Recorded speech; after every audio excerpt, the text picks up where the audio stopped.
Guten Morgen aus dem Ifjord Fjellet. Boah, war die Nacht hier ruhig. Jetzt zeige ich euch nochmal. Jetzt sind die Wolken ein bisschen höher. Wir haben nicht mehr so viel Nebel. Es ist richtig Fjell hier. Also kaum noch Bäume, nur noch Gräser, Moose. Und vor allen Dingen ist man hier so richtig abgeschieden. Und ich meine das ernst, richtig abgeschieden.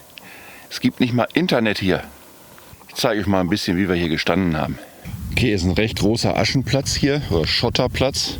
Aber wir stehen hier relativ gerade. Das hier ist allerdings der obere Platz. Hier unten könnte man rein theoretisch ja auch noch stehen. Ist so ein bisschen windgeschützter, aber auch sehr nass. Hier stehen die Pfützen.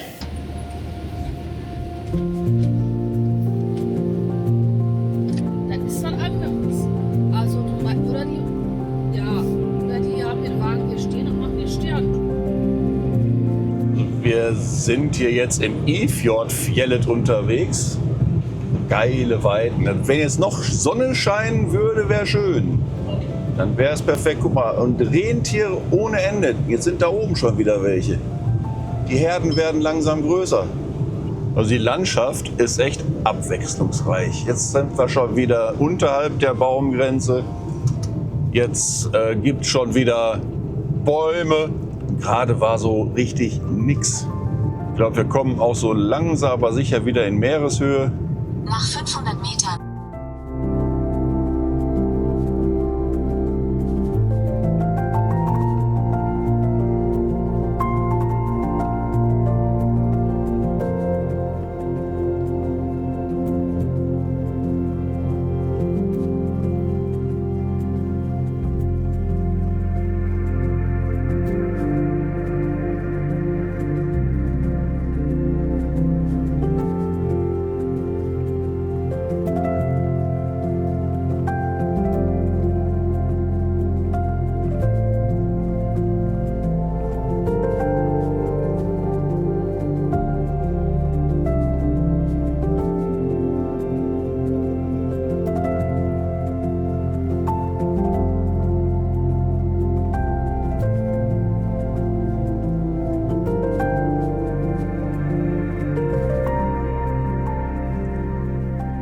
Hallihallo, wir haben es geschafft. Wir sind hier die Nordkinn-Halbinsel hochgefahren und sind nun am Sletnes-Fyr. Wie war die Tour hier hoch? Weit. Lange. Lange. Weit aber und schön. Lange. Aber ja, wir sind über ein Fjell gefahren, wieder oberhalb der Baumgrenze. Hat schon Spaß gemacht. So, Mittagessen haben wir auf. Zum Sletnes-Fyr. Warum sind wir überhaupt hier hingefahren? Ich meine, das ist auch einer so der Wegpunkte, wo man sagt, da braucht man so einen kleinen Haken dran. Der Sletnes-Fyr, also dieser Leuchtturm, ist der nördlichste Leuchtturm Europas auf dem Festland. Auf Inseln gibt es noch nördlichere, klar. Aber das ist der nördlichste Leuchtturm auf dem Festland. Manche sagen sogar, das ist eigentlich so das, das heimliche Nordkap. Weil das Nordkap liegt ja eigentlich auch auf einer Insel. Und wenn man da sagen würde, der nördlichste Punkt Europas und das Nordkap liegt schon auf einer Insel, müsste man ja eigentlich bis Spitzbergen fahren. Wir sind immer noch am Sletnes-Fyr. Ist immer noch schweinewindig, aber die Sonne scheint. Und das nehmen wir jetzt noch mal mit, bevor wir gleich losfahren. Ne? Ja.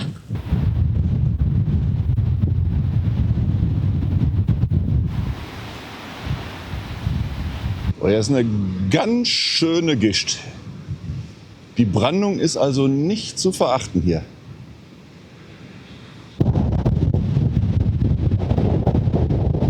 Und Chefin filmt auch.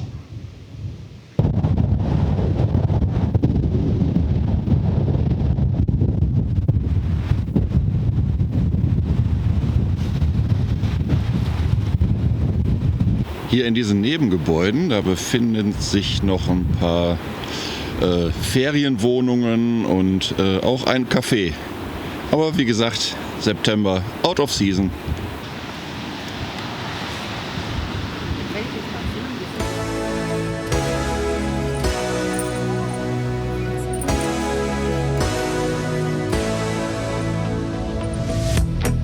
The places that'll be here, you cut through the noise.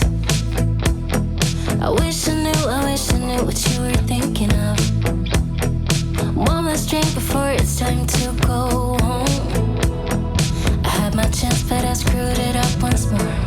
It's been years and it still kills me every time. Einmal in Meham fair und entsorgt. Abwasser losgeworden, Frischwasser aufgetankt, Diesel getankt,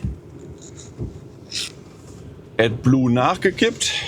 Wir sind wieder voll startklar und sehen jetzt zu, dass wir Richtung Nordkap kommen. Ob wir da schon ankommen, vermutlich heute noch nicht, aber spätestens morgen. Ich habe da einen Stellplatz rausgesucht. Mit ein bisschen Glück ist der was. Wenn der nix ist, fahren wir weiter.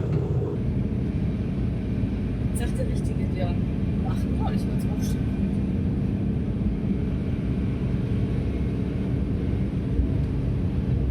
So, wir sind auf der 98. Ab jetzt haben wir wieder einen neuen Asphalt unter den Schluffen.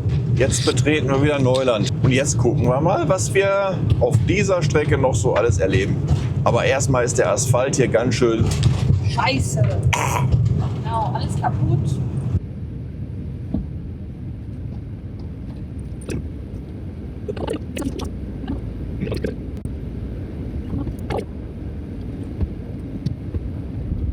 Warte.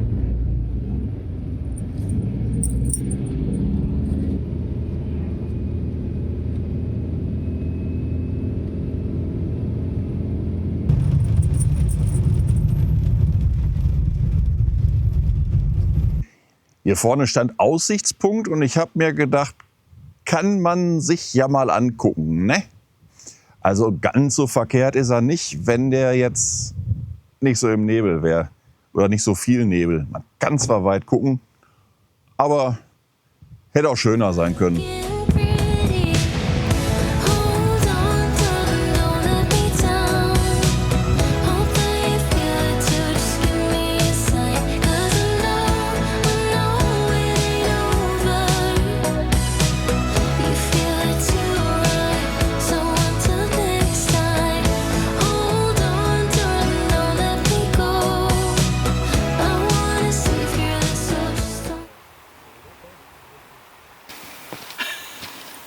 Ja, los, lauf. Gummistiefel wäre nicht schlecht, ne?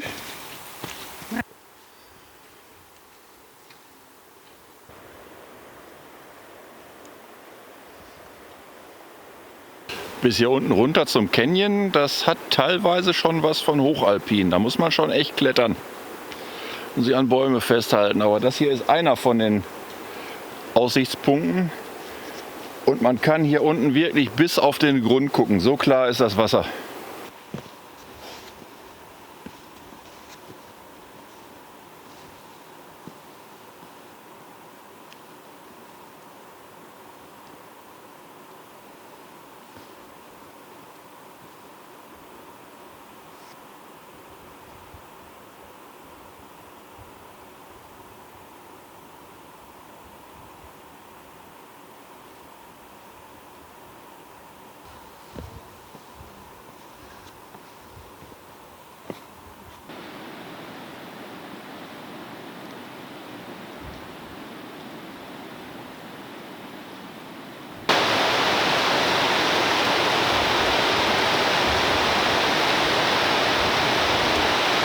Ich will nicht wissen, was hier los ist, wenn Schneeschmelze ist.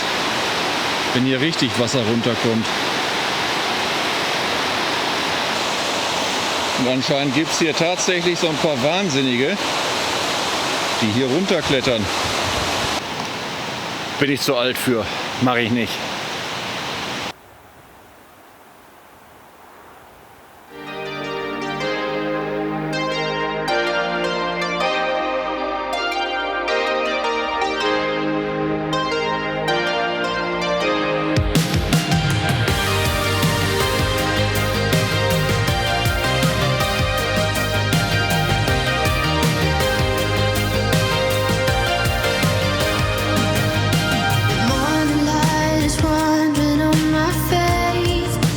Wir betreten wieder, wie soll man sagen, ausgetretene Pfade.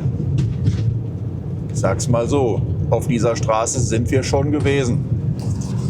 Vor 2 Jahren, als wir zum ersten Mal zum Nordkap gefahren sind, da kamen wir da unten aus Richtung Alter und sind auch genau jetzt hierhin abgebogen. Wenn man schon einmal hier oben ist, kann man das Nordkap auch mitnehmen. Wir müssten es eigentlich jetzt nicht mehr, aber wir haben mit Hammerfest noch eine Rechnung offen. Weil damals konnten wir nicht da bleiben wegen dem Arctic Circle Race. Aber Hammerfest würde ich mir schon gerne noch mal ein bisschen genauer anschauen.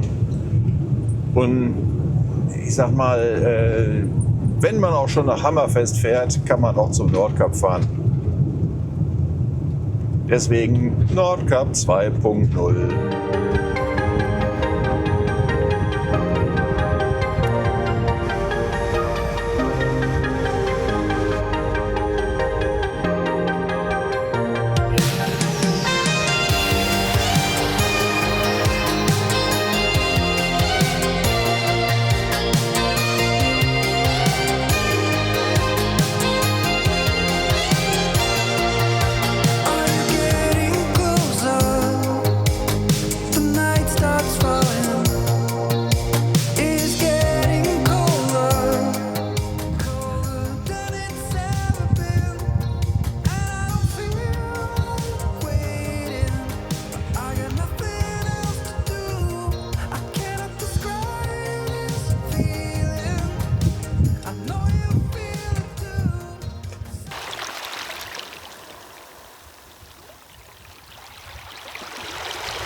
Einen wunderschönen guten Morgen.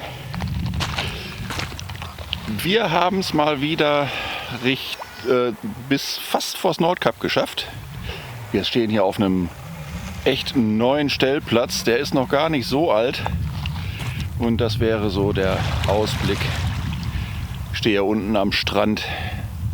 Die Sonne scheint. Die letzten Tage hat es ja doch eher ein bisschen geregnet. Aber jetzt ist echt gut. So kann man es aushalten. Die Nacht war hier sehr ruhig, obwohl wir da oben direkt an der Hauptstraße stehen. Aber da hat man heute Nacht nichts von gehört. Polarlichter hatten wir leider nicht. A war es bedeckt und B war die Vorhersage auch nicht wirklich gut. Wir machen uns jetzt fertig und dann fahren wir erstmal rauf zum Kap und danach sehen wir weiter.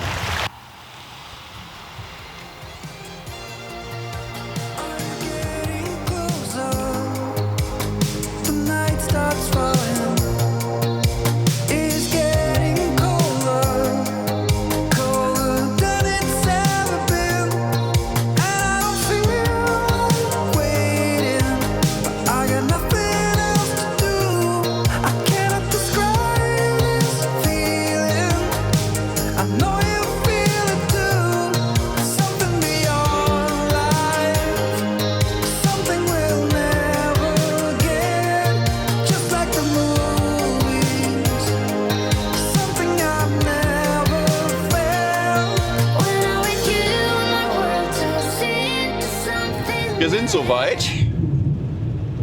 Wir sind kurz vorm Nordkap-Tunnel und das bedeutet für uns erstmal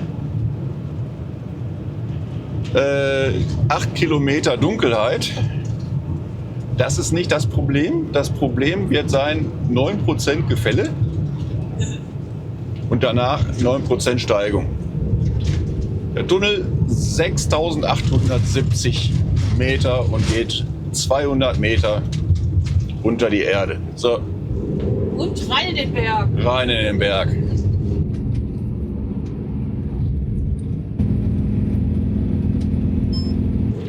So, da spuckt uns der Tunnel wieder aus. Wir sind auf, was ist die Insel? Magaröya.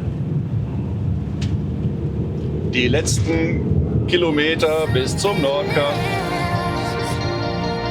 It's the strangest feeling, long and hurts like hell.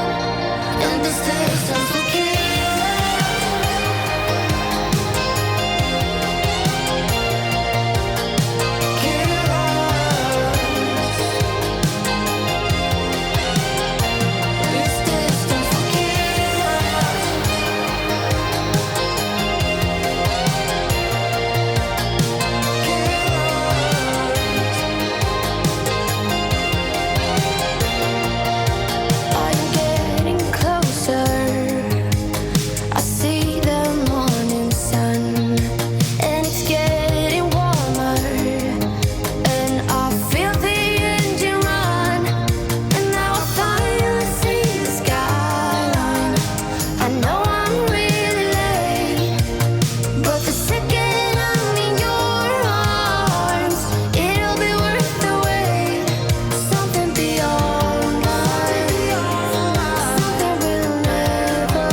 Wir nehmen die letzten 13 Kilometer zum Nordkap in Angriff. Wir sind vor Skarsvåg, sind wir jetzt abgebogen. Und jetzt machen wir die letzten Kilometer. Immer noch bei Top-Wetter, obwohl da hinten zieht es sich langsam zu. Hoffentlich haben wir nicht Pech und ausgerechnet dann, wenn wir da oben sind, stecken wir im Nebel. Aber das sieht nicht nach Nebel aus, das sind wohl Wolken. Nein, da Dingen.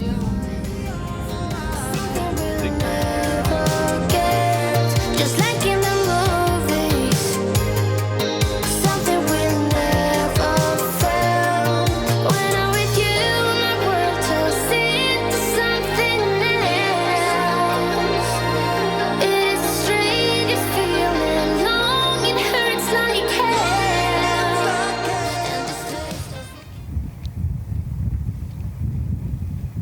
So, wir sind am Nordkap angekommen.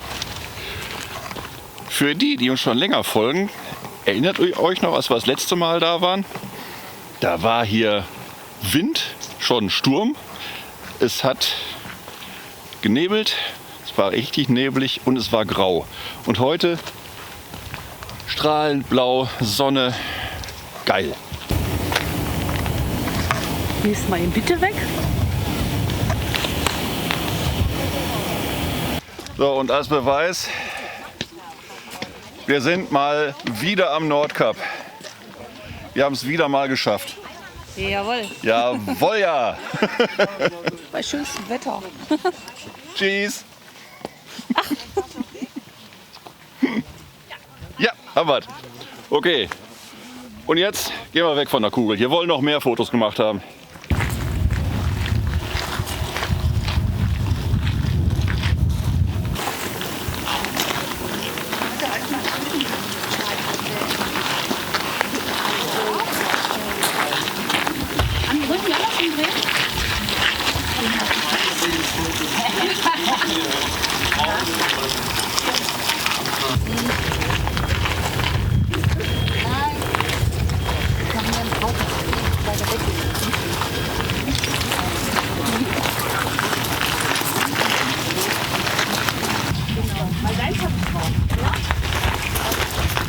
Naja, wenn man meint, dass man hier alleine steht, ne? Ganz und gar nicht. Ist gerade ein Kreuzfahrer angekommen. Jetzt kommt hier ein Bus nach dem anderen hoch. Ach du Scheiße.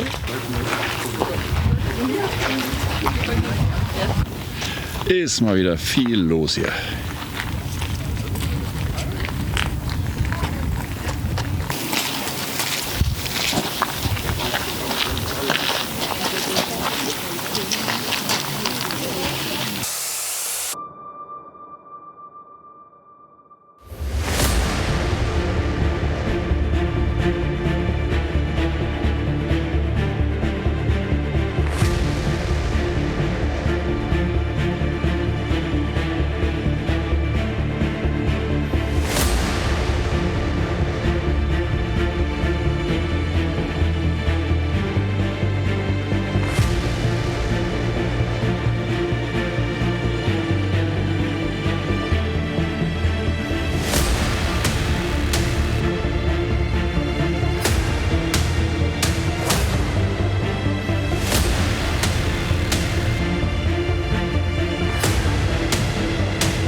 Wenn dir das Video gefallen hat, dann like dieses Video oder lass mir ein Abo da. Kostet ja nichts. Und vielen Dank fürs Amazon Partnerlink verwenden.